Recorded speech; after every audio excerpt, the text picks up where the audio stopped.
अभी हम लोग एक ऐसा प्रोग्राम देखेंगे जिसमें हम लोग पैटर्न बना रहे होंगे। पैटर्न किसी भी सिंबल या फिर किसी भी नंबर की मदद से हम लोग बना रहे होंगे। जैसा कि आप लोग यहाँ पे देख सकते हैं, हम लोग यहाँ पे पैटर्न कुछ इस तरह बनाने वाले हैं। अगर आप लोग ध्यान से पैटर्न को ऑब्जर्व करते हैं तो यहाँ पे फर्स्ट रो में, फर्स्ट कॉलम में हमारा फर्स्ट एलिमेंट है। यहाँ पे जो हमारी सेकेंड रो है, यहाँ पे 2 एलिमेंट्स है। वैसे ही हमारी थर्ड रो है, यहाँ पे 3 एलिमेंट्स है। मतलब जितनी रोज है उतनी बार हम लोग यहाँ पे एलिमेंट्स को आइटरेट कर रहे हैं। तो अभी जल्दी से हम लोग अपने प्रोग्राम की तरफ बढ़ते हैं और उसे काफी डिटेल में समझते हैं। तो सबसे पहले मैं यहाँ पे लिखूंगी #include stdio.h। इसके बाद हम लोग यहाँ पे लिखेंगे int main।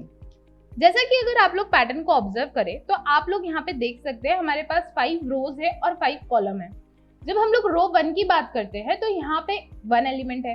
फिर वैसे ही अगर हम लोग रो 2 की बात करें तो यहाँ पे 2 एलिमेंट्स है। मतलब जैसे जैसे हम लोग रो की इंक्रीमेंट कर रहे हैं वैसे वैसे जो हमारे कॉलम है उतने ही इंक्रीज हो रहे हैं। तो अभी हम लोग यहाँ पे सबसे पहले रो के लिए लूप लगाने वाले हैं। तो मैं यहाँ पे फॉर लूप का इस्तेमाल करूंगी और यहाँ पे मैं इंट रो लिखूंगी एंड देन हम लोग यहाँ पे लगाएंगे सेमीकोलन एंड उसके बाद हम लोग यहाँ पे row is less than equal to 5 लिखेंगे एंड आखिरी में हम लोग रो को इंक्रीमेंट कर देंगे।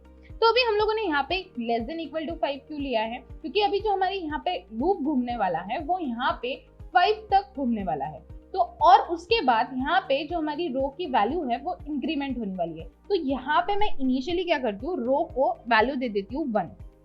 अब इसके बाद हम लोग यहाँ पे लूप लगाने वाले हैं कॉलम के लिए। तो अभी मैं फिर से यहाँ पे फॉर लूप का यूज करूंगी। इसके अंदर मैं यहाँ पे लिखूंगी इंट कॉलम और यहाँ पे हम लोग कॉलम को भी इनिशियली वैल्यू दे देते हैं 1। उसके बाद हम लोग लिखेंगे column is less than equal to row और सेमीकोलन लगाने के बाद हम लोग यहाँ पे कॉलम की वैल्यू को इंक्रीमेंट कर देंगे। अब हम लोग यहाँ पे क्या करने वाले हैं, जस्ट हम लोग नीचे आने वाले हैं और यहाँ पे हम लोग प्रिंट करने वाले हैं। तो मैं यहाँ पे प्रिंटफ स्टेटमेंट का यूज करूंगी और अंदर हम लोग यहाँ पे %d फॉर्मेट स्पेसिफायर का यूज करेंगे क्योंकि हम लोगों ने यहाँ पे इन टाइप के डेटा को यूज किया है और उसके बाद हम लोग यहाँ पे कॉलम को प्रिंट करवा देंगे। अब हम लोग यहाँ पे क्या करेंगे, इस लूप के बाहर आएंगे और हम लोग यहाँ पे प्रिंटफ स्टेटमेंट का यूज करेंगे और यहाँ पे हम लोग न्यू लाइन को ऐड करेंगे। तो मैं यहाँ पे /n ऐड करती हूँ, यहाँ पे हम लोग लगा देंगे सेमीकोलन। अब हम लोगों ने यहाँ पे न्यू लाइन क्यों ऐड की है, जैसा कि आप लोग पैटर्न को देख सकते हैं तो यहाँ पे रो 1 में 1 एलिमेंट है। जैसे ही अभी हम लोग रो 2 को शिफ्ट करते हैं तो यहाँ पे रो 2 में 2 एलिमेंट्स है, राइट। तो ये जो न्यू लाइन ऐड हो रही है रो 2 को जाने के लिए, तो यहाँ पे /n की मदद से वो न्यू लाइन ऐड हो रही है। अब हम लोग यहाँ पे क्या करेंगे, जस्ट हम लोग नीचे आएंगे और यहाँ पे मैं लिख दूंगी रिटर्न 0। तो अभी जो हमारा कोड है वो पूरा कंप्लीट हो चुका है। जस्ट हम लोग इसे सेव करेंगे और एग्जीक्यूट करेंगे F9 प्रेस करके। तो आप लोग यहाँ पे देख सकते हैं जो हम लोगों ने पैटर्न प्रिंट किया है वो बिल्कुल उसी तरह हुआ है। पहली रो में पहला एलिमेंट आया, जैसे ही हम लोग रो 2 की तरफ शिफ्ट करते हैं तो यहाँ पे रो 2 में 2 एलिमेंट्स आए। फिर उसी तरह जब हम लोग रो 3 पे शिफ्ट करते हैं तो रो 3 में 3 एलिमेंट्स आए। तो इस तरह का हमारा कुछ पैटर्न था। ये काफी सिंपल था। अगर आप लोगों को इसका लॉजिक समझ में आया तो इस तरह के आप लोग और भी पैटर्न को सॉल्व कर सकते हैं। अभी हम लोग एक ऐसा सी प्रोग्राम करने वाले हैं जहाँ पे हम लोग कुछ इस तरह का पैटर्न बनाने वाले हैं। ये पैटर्न कुछ ट्रायंगल जैसा दिखाई देता है। यहाँ पे ये जो नंबर्स है ये इंक्रीमेंट हो रहे हैं। आप लोग जैसे कि देख सकते हैं 1 2 3 4 5 6। तो ये जो वैल्यूज है ये इंक्रीमेंट हो रही है। अगर आप लोग इसे ध्यान से ऑब्जर्व करते हैं तो रो 1 में 1 एलिमेंट है, वैसे ही रो 2 में 2 एलिमेंट्स है, रो 3 में 3 एलिमेंट्स है। यहाँ पे जैसे जैसे रो बढ़ रही है वैसे वैसे इस रो में के एलिमेंट्स भी बढ़ रहे हैं। तो ये काफी सिंपल प्रोग्राम है। जस्ट अभी हम लोग इसे अच्छे से समझ लेते हैं। सबसे पहले मैं यहाँ लिखूंगी #include stdio.h। इसके बाद मैं यहाँ पे लिखूंगी इंट मेन और जैसे ही अभी हम लोग मेन फंक्शन के अंदर आ जाते हैं तो सबसे पहले अभी हम लोग यहाँ पे लूप लगाएंगे।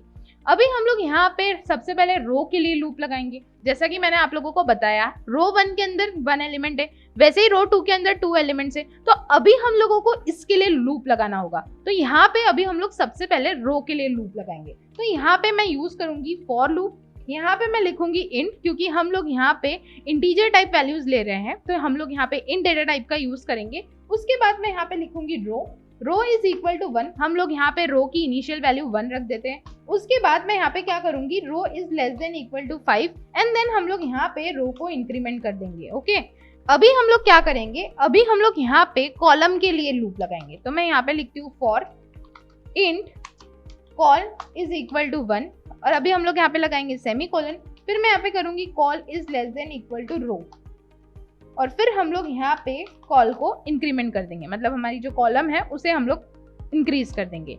अभी हम लोग जैसे ही नीचे आते हैं तो अभी यहाँ पे हमें प्रिंट करना होगा, राइट। अगर आप लोग ध्यान से यहाँ पे पैटर्न को ऑब्जर्व करते हैं तो यहाँ पे आप लोग देख सकते हैं जो हमारी वैल्यूज है वो इंक्रीमेंट होती जा रही है। तो अभी हमें उसके लिए सबसे पहले एक वेरिएबल लगेगा।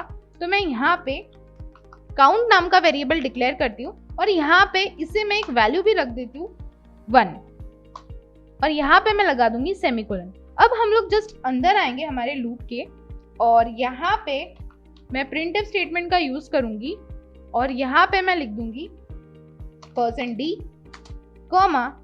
काउंट और यहाँ पे हम लोग लगा देंगे सेमीकोलन। जैसे जैसे एक एक बार लूप घूमेगा तो यहाँ पे एक एक वैल्यू प्रिंट होती जाएंगी। अब इसके बाद हम लोग यहाँ पे जस्ट नीचे आएंगे और काउंट को इंक्रीमेंट कर देंगे। क्यों? क्योंकि जो हमारी वैल्यूज है वो इंक्रीमेंटेड है, जैसे 1 2 3 4 5, तो यहाँ पे काउंट प्लस प्लस करने से वैल्यू इंक्रीमेंट होती जाएंगी। अब जस्ट हम लोग यहाँ पे इसके बाहर आएंगे इस लूप के और यहाँ पे मैं प्रिंटफ स्टेटमेंट का यूज करके न्यू लाइन ऐड कर दूंगी। तो मैं यहाँ पे \n का यूज करती हूँ और यहाँ पे मैं लगा दूंगी एंड में सेमीकोलन। अभी जस्ट हम लोग इसके नीचे आएंगे और लिख देंगे रिटर्न 0।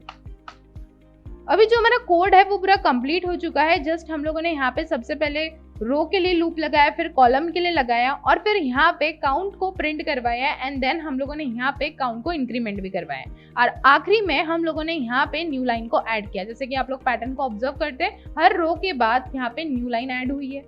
अभी हम लोग जस्ट इसे सेव करते हैं और एग्जीक्यूट करते हैं F9 प्रेस करके। आप लोग यहाँ पे देख सकते हैं जो हम लोग पैटर्न प्रिंट करना चाहते हैं, जो कि कुछ ट्रायंगल जैसा दिखता था, वो अभी यहाँ पे प्रिंट हो चुका है। तो इस तरह से आप लोग इस पैटर्न को सॉल्व कर सकते हैं। ये काफी इजी है। अगर आप लोगों को इसके लॉजिक समझ में आ गया तो आप लोग इसे इजीली कर पाओगे। अभी हम लोग यहाँ पे एक ऐसा सी प्रोग्राम देखने वाले हैं जिसमें हम लोग प्रिंट करने वाले हैं स्टार पैटर्न को। तो हमारा जो स्टार पैटर्न रहने वाला है वो रहने वाला है राइट एंगल स्टार पैटर्न। तो बेसिकली आप लोग देख सकते हैं यहाँ पे एक फर्स्ट स्टार है जिसे हम लोग कंसिडर करेंगे हमारी फर्स्ट रो। उसके बाद हमारी सेकेंड रो है जिसमें 2 स्टार है। उसके बाद थर्ड रो है जिसमें हमारे 3 स्टार है। उसके बाद फोर्थ रो है जिसमें 4 स्टार है। तो अभी आप लोग देख सकते हैं कि हमारे यहाँ पे जितना रो नंबर है उतने ही यहाँ पे स्टार है। तो जैसे कि यहाँ पे फर्स्ट रो है तो यहाँ पे 1 स्टार है, सेकेंड रो है तो यहाँ पे 2 स्टार है, थर्ड रो है तो यहाँ पे 3 स्टार है, फोर्थ रो है तो यहाँ पे 4 स्टार है। तो इसके लिए भी हम लोग क्या करेंगे, यहाँ पे फॉर लूप लगाएंगे। तो उसमें हम लोग क्या करेंगे, फॉर लूप में हमारा जितने रो का नंबर है उतने हम लोग यहाँ पे स्टार प्रिंट करेंगे। तो उसके लिए हम लोग क्या करेंगे, एक रो के लिए फॉर लूप लगाएंगे और एक कॉलम के लिए लगाएंगे। तो अभी हम लोग देखते हैं इसे कि हम लोग हमारे प्रोग्राम के थ्रू कैसे इंप्लीमेंट कर सकते हैं। So let's start. तो सबसे पहले अभी हम लोग हमारे हेडर फाइल यहाँ पे लिख देंगे जो कि #include stdio.h। इसके बाद सिंपली अभी हम लोग हमारा मेन फंक्शन यहाँ पे बना लेंगे जो कि इंट मेन। तो सबसे पहले अभी हम लोग क्या करेंगे, रो के लिए फॉर लूप लगाएंगे। तो उसके लिए हम लोग यहाँ पे सिंपली इन डेटा टाइप का यूज करेंगे जिसमें हम लोग वेरिएबल का नाम रखेंगे रो, जिसमें हम लोग लिखेंगे रो इज इक्वल टू 1। उसके बाद हमारी जो रो का लूप है वो कहाँ तक घूमेगा, row is less than is equal to 4, क्योंकि हमें यहाँ पे लास्ट क्या है, हमारी रो में 4 स्टार है तो उसके लिए हम लोग यहाँ पे 4 ले रहे हैं। उसके बाद सिंपली हम लोग क्या करेंगे, रो प्लस प्लस। उसके बाद हम लोग नीचे आएंगे और एक फॉर लूप लगाएंगे जो कि हम लोग लगाने वाले हैं कॉलम के लिए। तो उसके बाद सिंपली अभी हम लोग क्या करेंगे, कॉलम इज इक्वल टू 1। उसके बाद हम लोग सिंपली यहाँ पे लिखेंगे column is less than is equal to row. उसके बाद हम लोग यहाँ पे कर देंगे कॉलम प्लस प्लस। उसके बाद हम लोग यहाँ पे सिंपली ब्रैकेट्स लगाएंगे और नीचे आके प्रिंट कर देंगे हमारे स्टार को। तो अभी यहाँ पे हम लोग क्या करेंगे, इस लूप के बाहर आएंगे, अंदर वाले फॉर लूप के बाहर। उसके बाद हम लोग यहाँ पे प्रिंट करेंगे न्यू लाइन को, क्योंकि जैसे अगर हमारा फॉर लूप यहाँ पे कंप्लीट होता है, उसकी सर्कुलेशन यहाँ पे कंप्लीट होती है, तो उसके बाहर आने के बाद वो हमारा जो आउटपुट है वो न्यू लाइन पे प्रिंट करे, इसलिए हमने यहाँ पे /n का यूज किया है। तो यहाँ पे अभी हम लोग /n लगा देंगे और उसके बाद सिंपली हम लोग यहाँ पे नीचे आके लिख देंगे रिटर्न। तो अभी आप लोग देख सकते हैं हमारा जो प्रोग्राम है वो यहाँ पे रेडी हो चुका है। तो सिंपली मैं यहाँ पे F9 को प्रेस करूंगी। तो जैसे मैंने यहाँ पे F9 प्रेस किया, हमें हमारी यहाँ पे आउटपुट विंडो जो है वो शो हो रही है, जिसमें हमें राइट एंगल स्टार पैटर्न यहाँ पे दिख रहा है। तो इसी तरीके से अगर आपको right angle star pattern print करना है सी लैंग्वेज में, तो आप लोग इस तरीके से यूज कर सकते हैं। आई होप आपको ये समझ में आया होगा और आप लोग इसे और भी एक्सप्लोर कर सकते हैं। अगर आप लोग ध्यान से स्क्रीन पे देखते हैं तो आप लोगों को यहाँ पे एक पैटर्न दिखाई दे रहा होगा और ये पैटर्न कुछ इस तरह का है। अगर आप लोग इसको ध्यान से ऑब्जर्व करते हैं तो आप लोग यहाँ पे देखेंगे कि हमारे पास रो 1 में 5 एलिमेंट्स थे, फिर जैसे ही हम लोग रो 2 पे जाते हैं तो हमारे पास 4 एलिमेंट्स आ जाते हैं, फिर जैसे ही हम लोग रो 3 पे जाते हैं तो हमारे पास 3 एलिमेंट्स आ जाते हैं। मतलब यहाँ पे एलिमेंट्स डिक्रीज होते जा रहे हैं। तो अभी हम लोग यहाँ पे कुछ इस तरह के पैटर्न को प्रिंट करने वाले हैं। तो जल्दी से अभी हम लोग अपने प्रोग्राम की तरफ बढ़ते हैं। सबसे पहले मैं यहाँ लिखूंगी #include stdio.h, इसके बाद मैं लिखूंगी int main, और जैसे ही अभी हम लोग अपने मेन फंक्शन के अंदर आ जाते हैं तो सबसे पहले अभी हम लोग यहाँ पे लूप लगाने वाले हैं। हम लोग यहाँ पे सबसे पहले लूप लगाएंगे रो के लिए। तो मैं यहाँ पे लिखूंगी for int row is equal to 5 semicolon row is greater than equal to 1 and then हम लोग यहाँ पे रो को डिक्रीमेंट कर देंगे। अब हम लोग यहाँ पे क्या करने वाले हैं, जस्ट हम लोग यहाँ पे एक इनर लूप लगाने वाले हैं। अभी हम लोग यहाँ पे इनर लूप लगाएंगे कॉलम के लिए। तो फिर से मैं यहाँ पे लिखूंगी for int call is equal to 1 semicolon call is less than equal to row, हम लोग यहाँ पे रो करेंगे और उसके बाद हम लोग यहाँ पे कॉलम को इंक्रीमेंट कर देंगे। अब हम लोग यहाँ पे क्या करने वाले हैं, जस्ट हम लोग इनर लूप के अंदर आएंगे और यहाँ पे हम लोग रो को प्रिंट करवाएंगे। तो मैं यहाँ पे फिर से printf स्टेटमेंट लिखूंगी एंड देन मैं यहाँ पे लिख दूंगी %d, क्योंकि जो भी हम लोगों ने यहाँ पे डेटा लिया है वो इंटीजर टाइप का है। एंड देन मैं यहाँ पे क्या करूंगी, प्रिंट करवा दूंगी रो को, और यहाँ पे हम लोग आखिरी में लगा देंगे सेमीकोलन।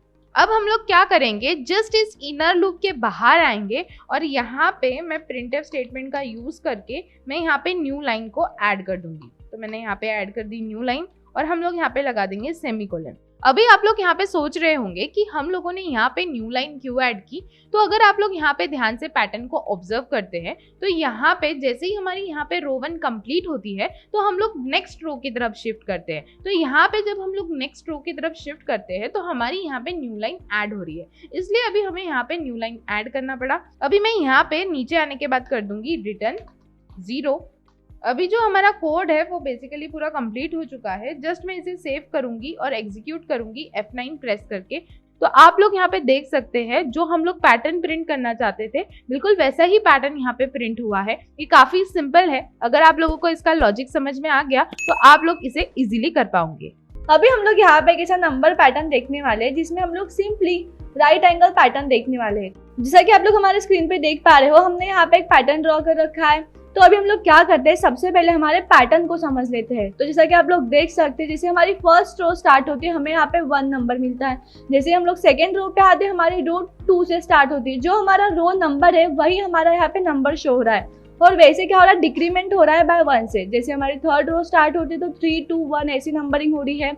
जैसे हमारी फोर्थ रो स्टार्ट होती है तो यहाँ पे 4 नंबर आता है और उससे डिक्रीमेंट हो जाती है बाय 1 से। तो अभी हम लोग इस पैटर्न को हमारे प्रोग्राम के थ्रू कैसे इंप्लीमेंट करते हैं ये देखते हैं। So let's start. तो सबसे पहले अभी हम लोग हमारी हेडर फाइल बना लेते हैं जो कि है #include stdio.h। इसके बाद अभी हम लोग क्या करेंगे, यहाँ पे हमारा मेन फंक्शन बना लेंगे जो कि है int main। अभी हम लोग यहाँ पे 2 लूप लगाने वाले हैं। एक लूप लगाने वाले हमारे रो के लिए और दूसरा लूप लगाने वाले हमारे कॉलम के लिए। तो अभी हम लोग सबसे पहले लूप लगाते हैं हमारे रो के लिए। तो यहाँ पे इंटीजर टाइप का एक वेरिएबल बना लेते हैं जिसका नाम हम लोग यहाँ पे देने वाले हैं रो, जिसको हम लोग स्टार्ट करेंगे 1 से। फिर हम लोग रो का लूप घुमाने वाले हैं 5 तक के। उसके बाद रो का कर देंगे यहाँ पे इंक्रीमेंट। अभी हम लोग क्या करेंगे, यहाँ पे एक और लूप लगाएंगे हमारे कॉलम के लिए। तो सिंपली यहाँ पे फॉर लिख दूंगी। यहाँ पे फिर से हम लोग इंटीजर टाइप का एक वेरिएबल बना लेंगे जिसका नाम हम लोग यहाँ पे रखने वाले हैं कॉल, जिसको हम लोग स्टार्ट करने वाले हैं हमारे रो के नंबरिंग से। उसके बाद हम लोग क्या करने वाले हैं, यहाँ पे कॉल को हम लोग रोटेट करने वाले हैं रिवर्स में, जैसे कि 5 4 3 2 1 ऐसे कहाँ तक करेंगे, 1 तक के। तो सिंपली यहाँ पे हम लोग लिख देंगे call is greater than equal to 1।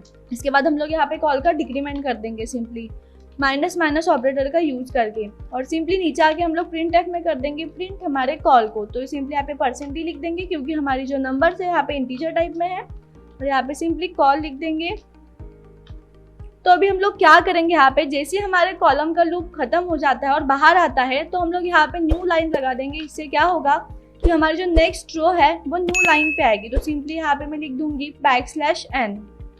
इसके बाद सिंपली यहाँ पे सेमीकोलन लगा देंगे, नीचे आएंगे और रिटर्न लिख देंगे। तो अभी हम लोग क्या करते हैं, सिंपली F9 प्रेस करके हमारे प्रोग्राम को यहाँ पे एग्जीक्यूट करते हैं। तो जैसा कि आप लोग देख सकते हैं, जैसे हम लोगों ने यहाँ पे F9 प्रेस किया, हमारे विंडो पे हमारा जैसा पैटर्न था वैसा ही सेम पैटर्न हमारे आउटपुट विंडो पे हमें यहाँ पे शो हो रहा है। आई होप आपको ये पैटर्न समझ में आया होगा और आप लोग इसे और भी एक्सप्लोर कर सकते हैं।